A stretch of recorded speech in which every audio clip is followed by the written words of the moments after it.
Donc ça a vraiment tombé sur toi, tu as 2 minutes.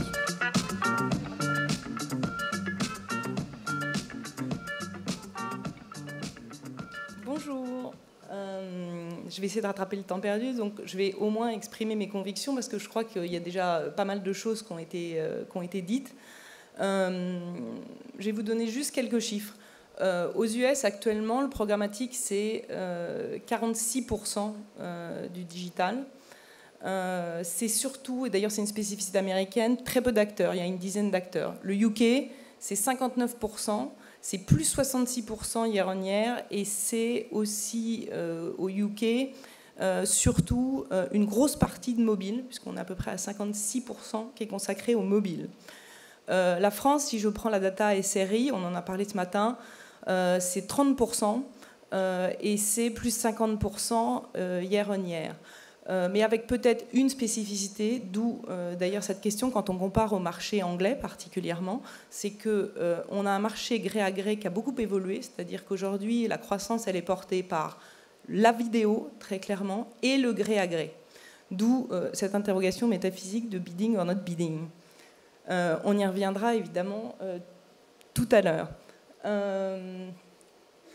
Très rapidement, c'est à peu près normal d'avoir ça en tête.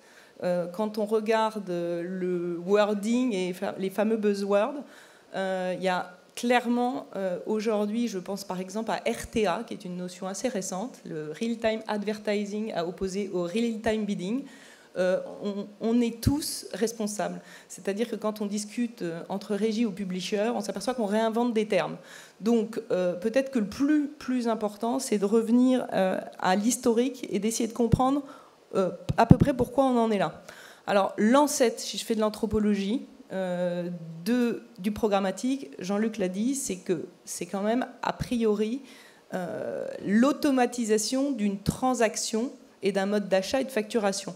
Donc quand j'étais petite, si je fais appel à des souvenirs très lointains, l'EDI, on a tous travaillé dessus, mais c'est valable pour la télé, la radio, pour tout le monde. Et d'ailleurs, nos amis de Mediabrands publiaient des chiffres en disant que d'ici 3 ans, 50% des achats aux US, télé ou radio seraient programmatiques. Donc ça, c'est une évidence à partir du moment où on parle d'automatisation de la transaction.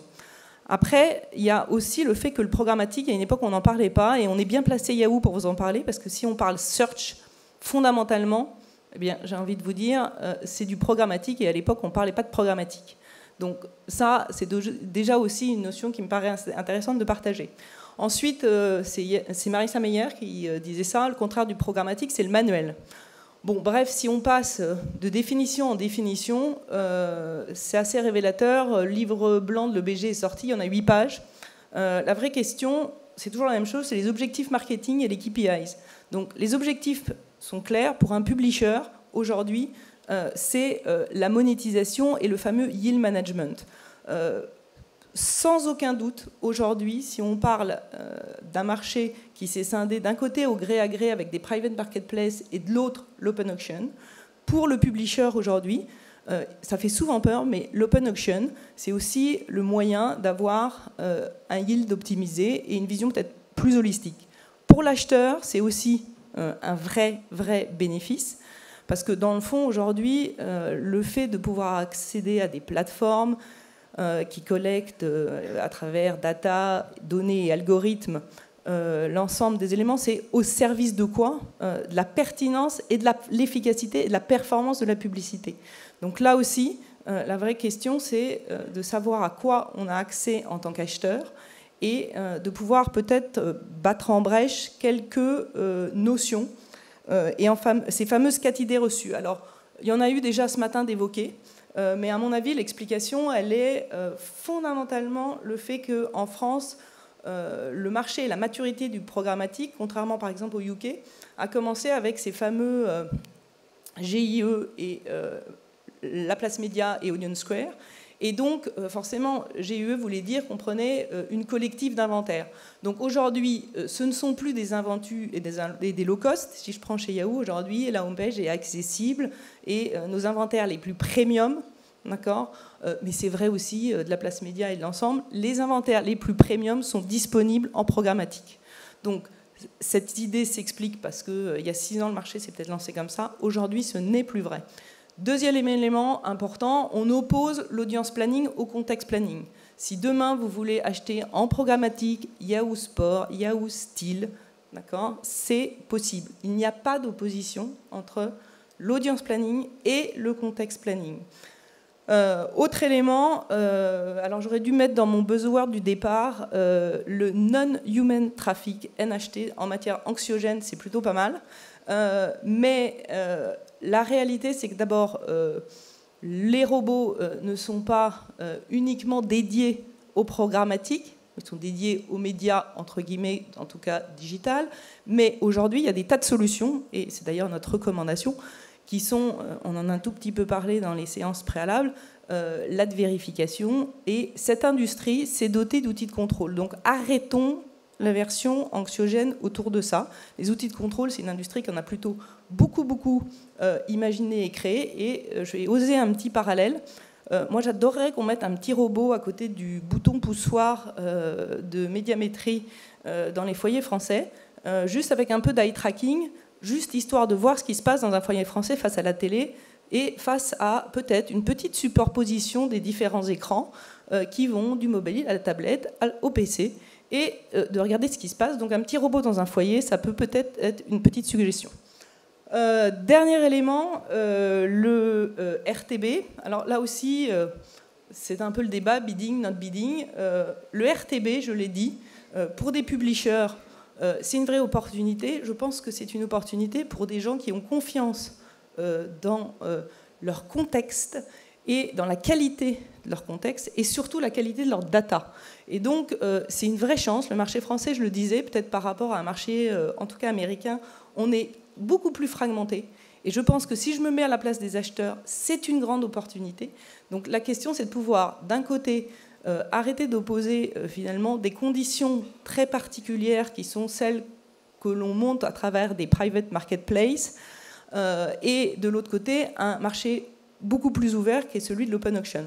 Alors, je mets un bémol, je pense que tout ce qui est de l'ordre des deal ID, à partir du moment où c'est aux enchères, et j'insiste là-dessus, et sans aucun doute avec data plus média, ou en tout cas c'est comme ça qu'on le voit chez Yahoo, on considère que ce sont des solutions possibles.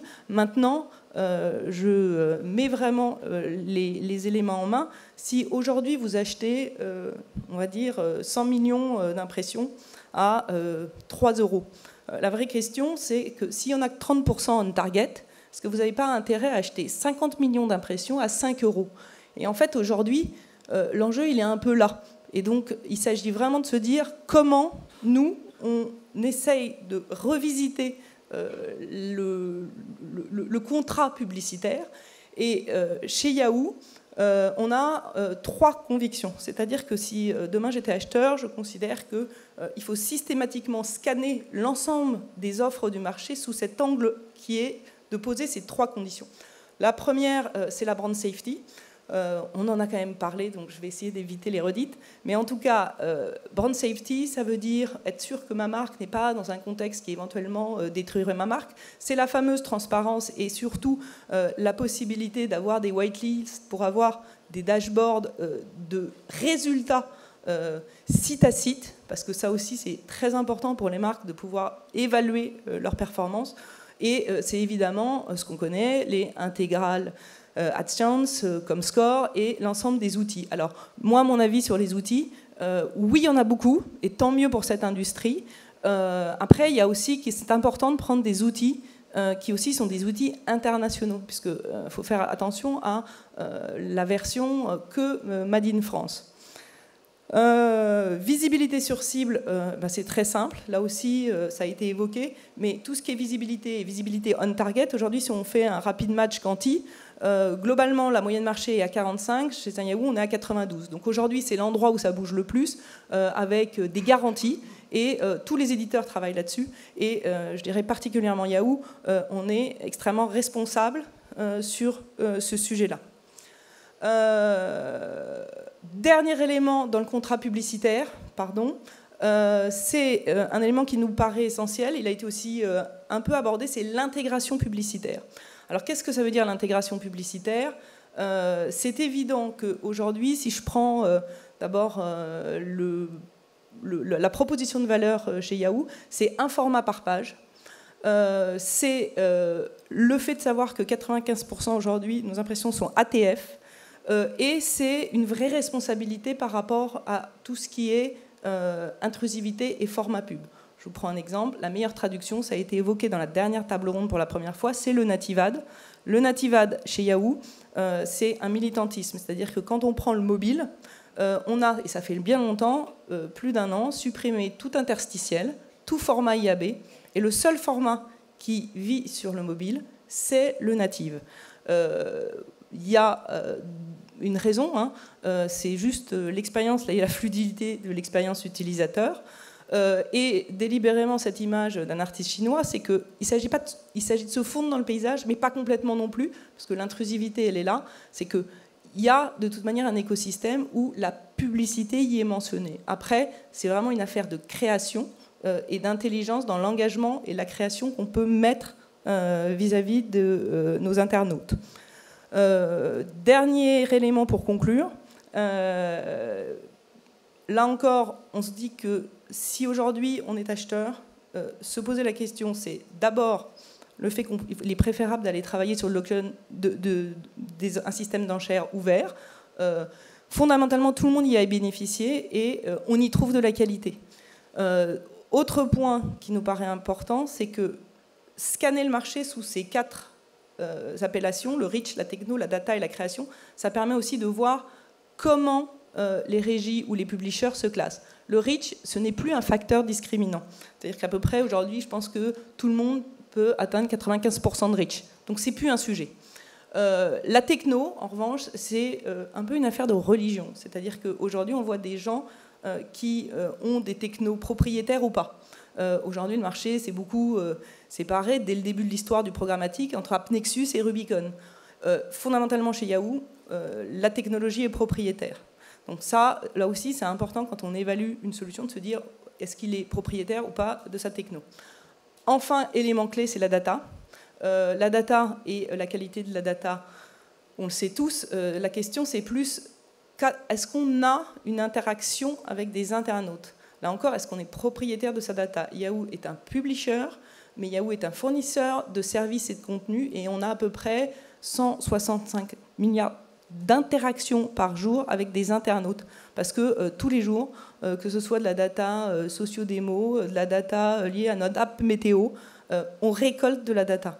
Donc aujourd'hui, cet aspect qui est d'avoir finalement une personnalité forte, et il y a peu d'acteurs qui aujourd'hui ont de la data qui peuvent venir du search, le hot prospect, on peut venir le chercher là, du mail ou du média, et qui permettent d'avoir une qualité de data. Et enfin, j'étais assez contente parce qu'on a commencé beaucoup et on a évoqué ce sujet, c'est la création, parce que souvent c'est un peu le parent pauvre en matière de programmatique.